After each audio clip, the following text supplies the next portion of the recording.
Welcome to Thursday. Hope it's a good one for you. I hope it's a good one for me too. Glad to have you with me for just a little while today. So let's come on in.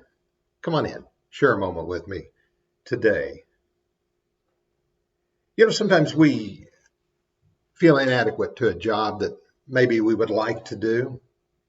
And sometimes circumstances in life catch us and keep us from doing the things that we would really like to do or maybe believe we ought to do. Maybe it's education. Maybe it's physical inability. Maybe it's money. Could be a lot of things that keep us from doing what we would really like to do. In the third chapter and fourth chapter of Exodus, there's a great story about God calling Moses.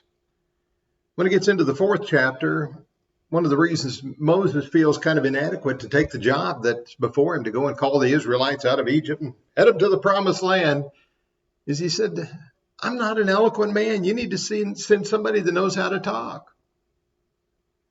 The Lord said, I'm the one that made the tongue and the man, I can take care of this business. But ultimately, he says, your brother Aaron, he can do the talking for you. You go get him.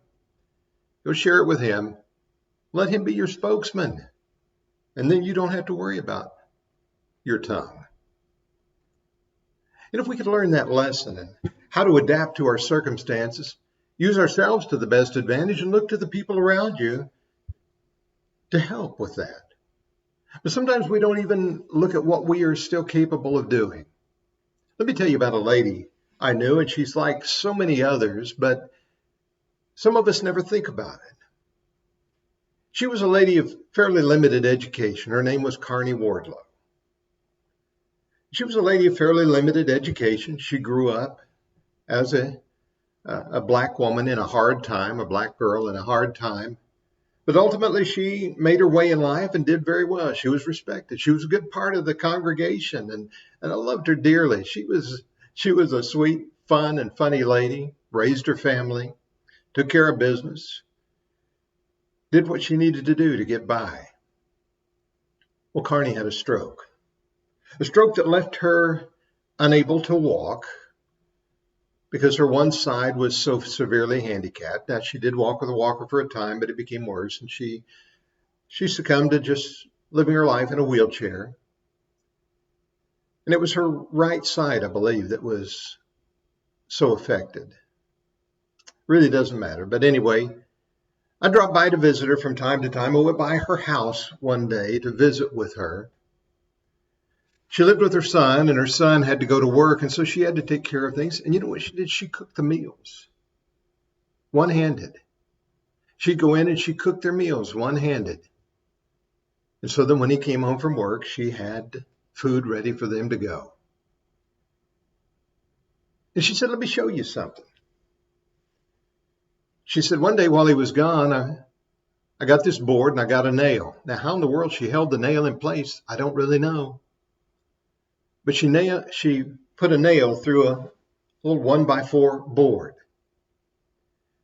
She would put that board, hook it onto a thing on the counter, and then she would take an apple and she would put the apple down on the nail with the nail piercing the apple, and she would take out her knife and she would peel and cut up the apple and core it as well with one hand because the other one was useless. And I said, that's amazing. I said, it's simple, but it's amazing. I said, most people would have just given up. She said, no, I needed to do it. And so I just tried to figure out a way and I did it. Now, there are a lot of people who've learned to adapt to their situations. The people with cancers or accidents, and servicemen and women who've been maimed by war, lost an arm, a leg, or something else, or maybe both. They've learned to adapt to their circumstances and adjust to them. Not long ago, I was out on the track one afternoon, and there was a man who has no legs. And I'd seen him so many times. And he would make his way around it in a wheelchair again and again and again and again, keeping those arms, keeping them strong, using what he had. We adapt to situations. That's what the Lord was telling Moses. Moses, adapt. If I've got a job for you to do, adapt. Figure out how to do it and get it done. I think one of the most important words we'll learn in our lives is to adapt. As changes are coming, age, infirmity, a lot of things can affect what's going on with us, an accident, an illness. If we learn to adapt, we can make the best of the world around us. I think that's what Carney Wardlow was doing. And I think that's what God was telling Moses. You know, if Moses had had his way, he never would have gone to Egypt. But God told him, you adapt, work within the circumstances.